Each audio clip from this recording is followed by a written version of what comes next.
South Africa commemorates Human Rights Day with the theme, the Year of Charlotte Maxeke. The Kliptown home of the struggle stalwart is falling apart despite promises to renovate and preserve it as a museum. Maxeke was a South African religious leader, social and political activist, and the first black woman to graduate with a university degree in South Africa. Well, our reporter Hitekani Magwedze is in Kliptown this morning. Hitekani, as I read that particular intro, it just takes me back to Brandfort. I can only think of Winnie Madikizela Mandela's home in Brandfort, which was promised to be renovated until, of course, a huge scandal which followed her passing, that the governing party started actually making real moves to make sure that it becomes the museum that it was thought would have been before her passing. Tell us the state of Charlotte Maxeke's home.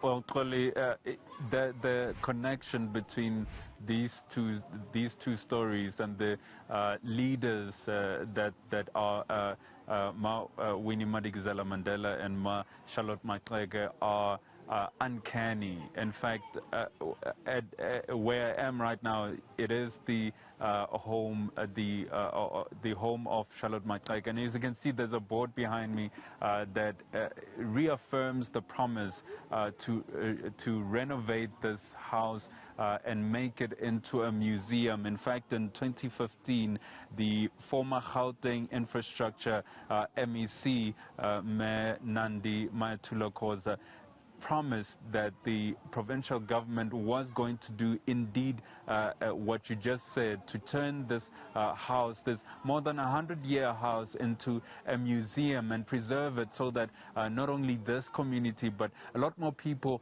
enjoy it and preserve the history and the significance thereof.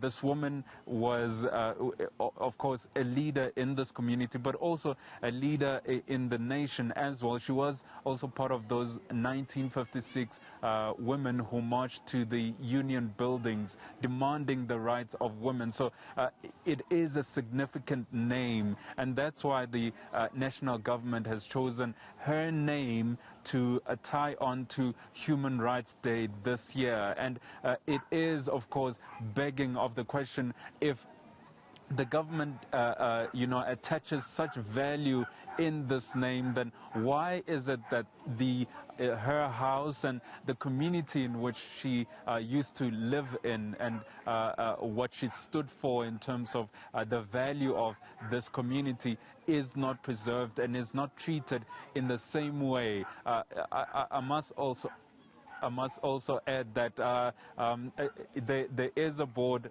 as well as part of the house, the promises to renovate. There is that blue sign that you see there, Kholi, is from the city of Johannesburg, and it just shows you how long it's been there. It's even broken now, but it was reaffirming that this is a city of Johannesburg heritage site. Unfortunately, it hasn't been treated in that way, and you can see the structure itself. It's more than 100 years old, but there hasn't been much renovations that have been done to this house. The only reason it's still standing is because various families, I believe there are about 4 families that are staying in this house, that have occupied it. They're not related in any way to Charlotte Maxeke, but they have taken to occupy this place and have accommodation in this place. And I suppose having families inside makes it a little bit of a home, and the warmth of a home and the warmth of a family is the reason that the structure is still standing. Unfortunately, the promises that were made by the provincial government and other structures as well to change this home and preserve the name of Charlotte Maxeke here aren't in any way fulfilled, Kholi. Yeah, Hitekani, if the state of that house, the house which used to be the home of Charlotte Maxeke, and looking at the state that it is in, given the promises to make it a museum, It only begs the question of what the community around that particular home looks like, the community of Kliptown. By the way, a very rich history, might I add, because this is where back in 1955, this is where the charter, the Freedom Charter, was adopted. What is the state of that community? Certainly. I mean, I just want to show you around. I mean, you can see the background from where I'm standing now. This is the state in which Kliptown is. And it is, as you rightly said, a place. In fact, this street where we are at holds quite a lot of history. This area here housed a lot of leaders here in Kliptown. In fact, it had people such as the former statesman Nelson Mandela during a time when he was being sought after by the apartheid government, and other leaders as well. But across the railway line up on the street is the Walter Sisulu monument. This is where that Freedom Charter was signed in 1955 in what would later be called the Congress of the People. And it really held the hopes and dreams of all South Africans. And unfortunately, despite so much history that is in this place, it is not treated as such by the powers that be. But let's just speak to one of the community leaders who are here. George, just talk to me about how people here feel because of the continuous promises. I mean, there's a promise to renovate this house. There's a urban renewal project, a promise that has gone on for, I think, about 8 years now. Even in 2019, the Premier... More than 16 years. In fact, the Premier in 2019 came to say he's going to revisit that urban renewal project. Have they come back since 2019? Let's give them between 2019 and now. Have they come back to say anything? They haven't come back to say anything. We are just an abandoned community where we feel that our rights have been violated for so many years. Our rights have been violated for the past 27 years since we've been into freedom. And nothing has changed. And we believe that nothing will change because the government of South Africa doesn't care about Kliptown, and it's significant in terms of the role that it played during the apartheid era.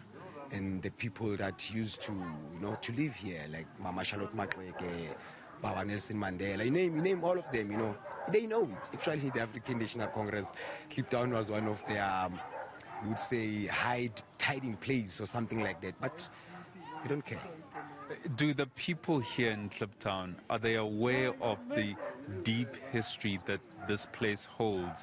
And how do they feel about that compared to their reality in staying in a place that is not upheld, no renewal, no upkeep by the government? How that contrast?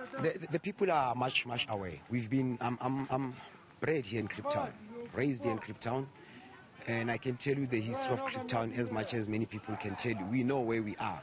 We know what this place stands for. We know that this is one of the greatest places that you would tell South African history during the apartheid area and even post-apartheid area. We faced all conditions during those times. The people know that.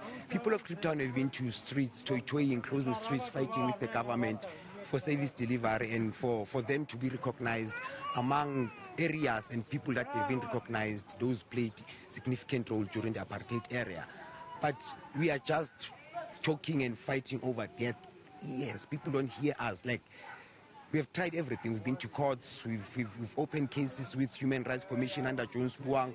We have went to, we've done almost everything that you can think about. Doesn't mean that the government doesn't know how we are living. Each and every year in Kliptown, we are facing floods. We are all over the news, So the people just, we just gave up on our people. So that they gave up on us, then we'll give up on them. Then let them do what the apartheid government did to us.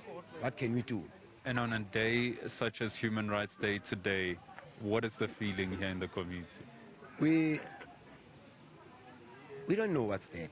Let me just put that, because our rights have been violated, as I'm saying, since the dawn of this democracy, since the promise they made from Babu Mandela. He was the first to promise us the development in Kliptown. He came here to donate money and all that for the development. I was still a small boy then. To the day of today, we've never seen that happening. Money has been put to develop Kliptown. I was not supposed to be living in this area like this one. You were not supposed to be coming and finding Kliptown like this. Tatu Mandela is even gone. That promise has never been done. So our rights are violated each and every day. Even today, as they say, it's a human right. Which human? Maybe we are not humans. Maybe we are animals, because we are living. You can look at what is happening. We are drinking water with pigs and all that. So maybe they are rights. They can celebrate and enjoy. They do have rights. They live in very big, nice houses and all that. For us, Human Rights Day is something foreign to us. The day we become humans, maybe we'll feel that there is something they call Human Rights Day. All right. Thank you very much, George. Very moving words there, Koli. Human Rights Day, what is that? Hitekani Magwedze, thank you very much. And let's remind you that this year's theme is the Year of Charlotte Maxeke. Yeah, says a lot.